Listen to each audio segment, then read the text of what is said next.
most rewarding championship that I've ever been involved in. Momentum's up. This championship is one of the hardest in the world.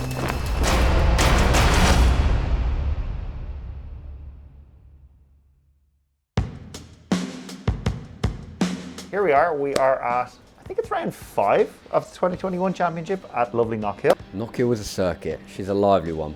I think that's why I gel with a track. It's full commitment. Honestly, I can't believe it's the 5th weekend. It's flown by. And every time I come here, I think it's my favourite circuit. And I think it's because it goes up and down hills more than any other circuit. And I love undulations. I love big curves. I can barely see what's coming at me. This is all coming so fast. The curves are so aggressive. It is like no other. I think it favours the brave, and you kind of just have to hang it out a little bit, and that's probably what I'm good at, which is nice. Obviously, there's a lot of blind crests. In terms of balance of the car, it's always on a knife edge, but you're constantly pulling gears, worrying about what's the other side of the crest over the finish line. And yeah, I just love this place. It's absolutely mega. It reminds me of a kart track. Being halfway through the year, a lot has gone to plan while the results haven't got to show it yet. I've felt more at home than I've ever have in this championship. But what Team Hard and what Tony, Sammy, Gary, Jay and everyone in here have created is an atmosphere like no other. Yeah, Alton Park was a tough weekend to sort of overcome. Obviously, you go there, it's normally an okay circuit for us. I think ultimately our championship contenders also suffered some bad luck. So to come away still leading it, you just got to look at the positives. If anything, we actually extended the championships somehow. I was honest at the beginning, and I did say that I think it will be more of a 2-year program. I said the first year I will be learning at every circuit. So I always knew I was going to not necessarily be winning the championship, but I thought deep down I would be definitely in the top 10, and I'm not. I was in the top 10 last weekend, which is the first time this year. So in that respect, it has taken me twice as long as I thought it would take me, if I'm completely honest. But I'm so happy I'm finally there. I'm so happy we made it. Coming into this weekend, Knockhill, I'm feeling quite confident. It's always been fairly strong for me as a driver, and okay, we're coming here with a little bit more weight, but I think we're in good stead. It is all about qualifying around Knockhill. You can defend very, very easily around the circuit. Probably more than any other circuit we race at, maybe other than Brands Indy, you can really defend around here. So it is all about qualifying. It's Knockhill, it's the British touring cars, anything can happen. So, bubbly boopy. After the demands of Alton Park, everybody is taped up, patched up, rebuilt, ready to go as we head north of the border. We're at Knockhill this weekend, 1.27 miles long, and we come here after an all-action, a bruising indeed, Alton Park, but one venue that always delivers great racing and a qualifying session that is set to be very important indeed. Ash Sutton comes here as the championship leader despite not having the best of times in Cheshire, with Tom Ingram and Dan Rowbottom chasing him within the standings.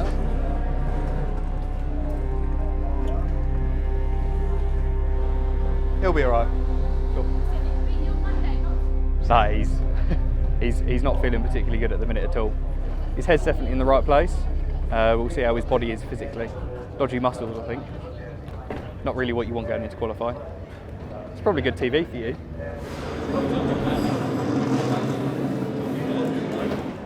Yeah, if he could have put that last sector on that one, it'd have been, what's that difference? Half a tenth. Half a tenth. Yeah, nearly half a tenth. It would have been 4 positions. Yeah, it's ridiculous. 3 positions? 3 100ths would have moved us up to P3, I think. After that. So we're doing 3 runs, 9 laps, so out, 9 laps in.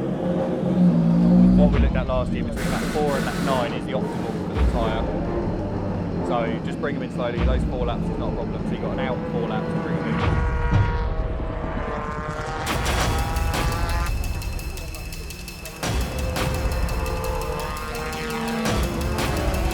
Getting up through the traffic now. Yeah, he's been a bit impeded, but he's absolutely flying. You saw him hurl it into turn 1, Duffer's dip.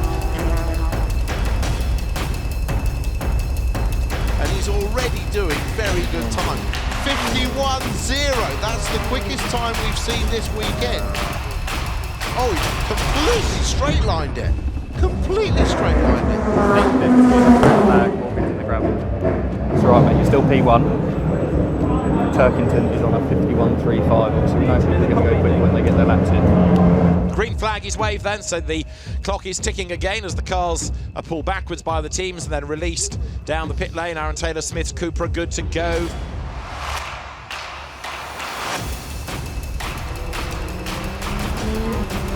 Four laps remaining after this one. You've still got time for a breather. He's happy, got there, just ran out wide and then round came the back. And that is Carl Boardley, is it not? That's Sutton who's had a moment at the chicane. So Sutton survives it and is sixth, but yes, Chris Smiley a 10th down on Turkington, but improves to third on the grid. Yeah, good. I think Ash did a mega job there, given how he was feeling before that one. Yeah. He was consistently putting in times that were in the same sort of region. It was just not getting a slipstream at the right time, I think. That was all it was. He was just trying on the last lap. He was just trying to push for that extra half a tenth. Half a tenth would have sent him 4 places on the grid, so that's really what he wanted. But no, it was good. I think overall that's a positive session given the weight we've got.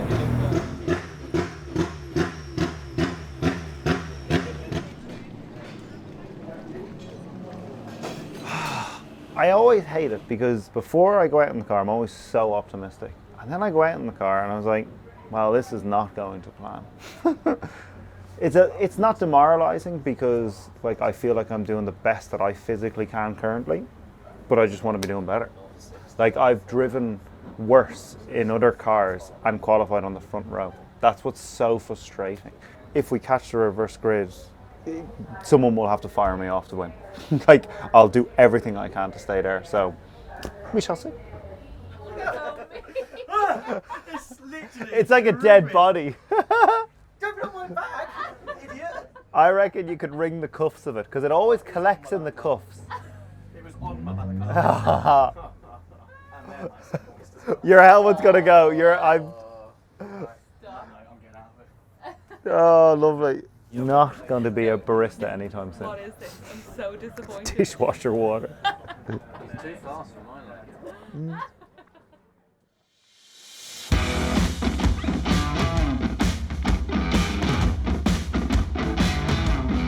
So we're here, sunny Knockhill somehow, and it's race day, Sunday. Yeah, qualifying yesterday was, I think, making the best of a bad situation. I was feeling a bit under the weather myself, suffered food poisoning, so I just literally crashed in the middle of the day. So sort of strapping myself in for qualifying was a real tough task, but we managed to pull out a stonking lap, put us P6 on the grid. But yeah, to then climb out the car and nearly fall over just sort of highlights how sort of rough I was feeling. Welcome back to Knockhill, round 13 of the Quick Fit British Touring Car Championship. It's almost good to go. The grid is being cleared at a 1 minute board. Engines will fire up, the last engineers will make their way. This is Colin Turkington's BMW that lines up on pole position. Lights go red and it is blast off. It should be a good start by the BMW. It is. Senna Proctor moves across to cover off any challenge of Chris Smiley, who also gets the drop there as they dive down towards Duffers Dip for the first time. And Ingram in the Hyundai's got the inside line and he's got the place as well. Well, Sutton is the first of the medium compound, the harder of the two compounds, and with Maxim Ballast, so he'll be fairly happy with this position at the moment, but I personally think that Moffat would be quicker if he was allowed through. There goes Dan Lloyd coming out of the chicane. Safety car, racing team, you see the board. Safety car, Aaron, safety car. Speeds build and we are back racing at Knockhill.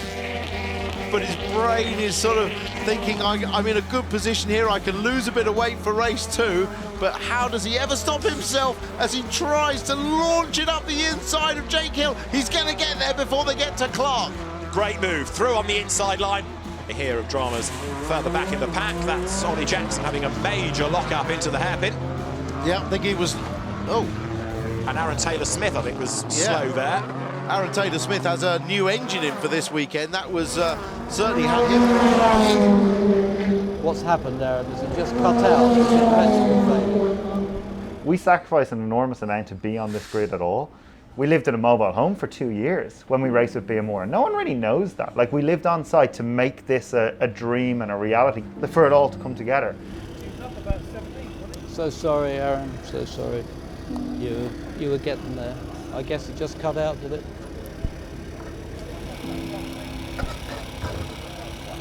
Aaron, are you too angry to talk?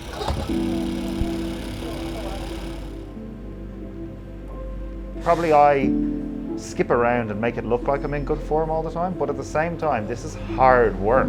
You know, like this is stress.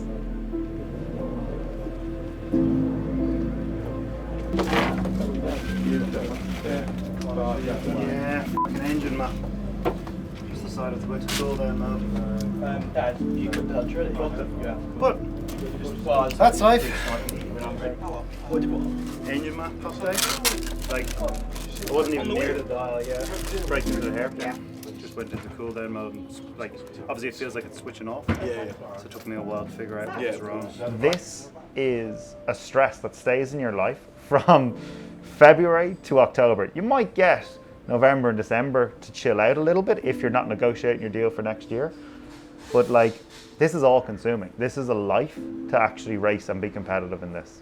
It's only going to be a downward trajectory, but now I feel like it's only going to go better. That is true. So I'm kind of like, I just want to... Lloyd went off. He'll be behind you. He did. Oliphant went off. Which is good because they'll be coming through, and every time they overtake people, you slow down people. So I actually think there could be a nice little... Hello. Yeah. Butcher, did he get a penalty? Something so simple prevented us from making like proper progress. I don't know if I've ever showed you guys, but on the wheel, there's a few different dials and a few different buttons on it.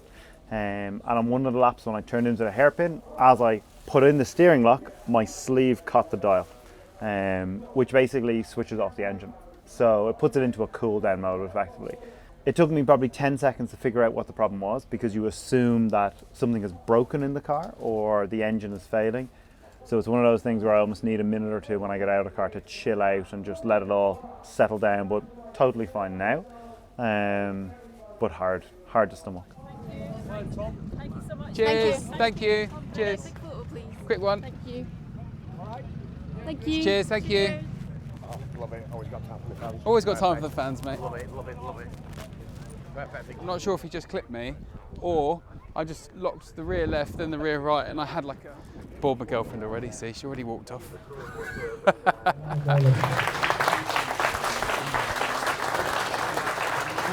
I feel like our car's been really strong. Team's done a great job.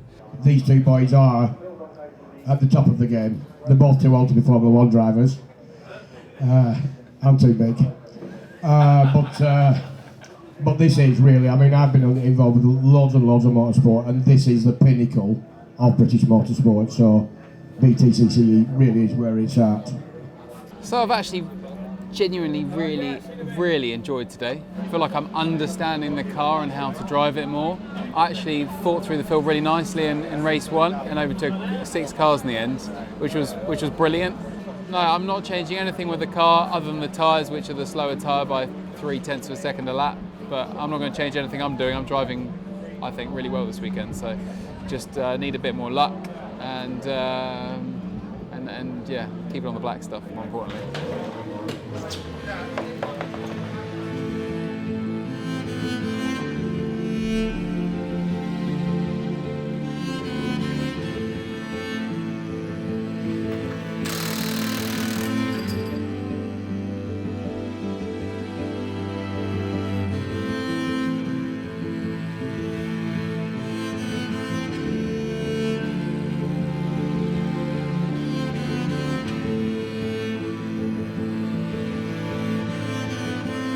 Hopefully we can move forwards. If we can pick off Cookie and Senna Proctor fairly early on, they've gained significant amounts of weight, so and then we can hunt down Colin.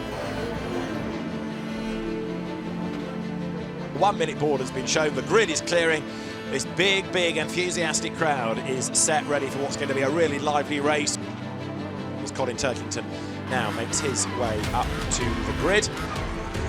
Round 14 is good to go. The lights go red.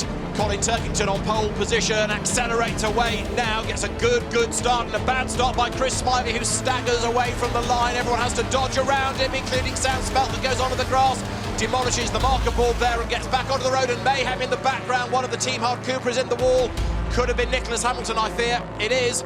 Nicholas Hamilton is off the road, and we're going to get a safety car, surely, to move that out of harm's way.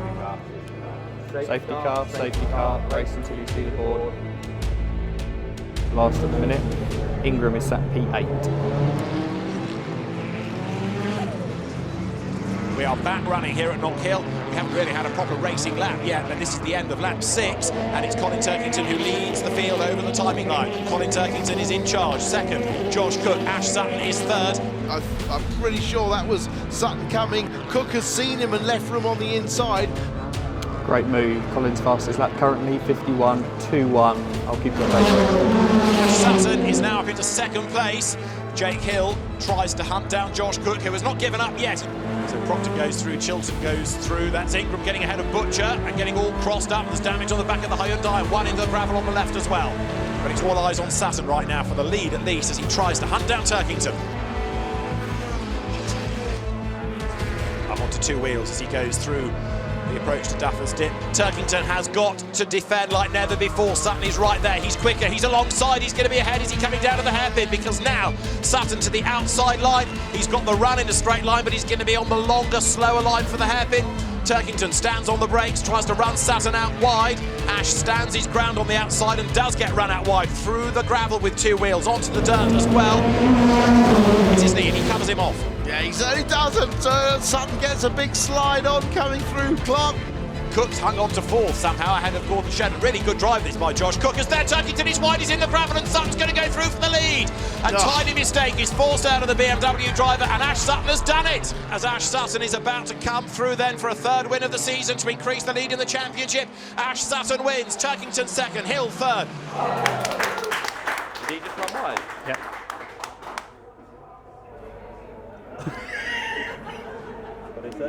Mega job, mate.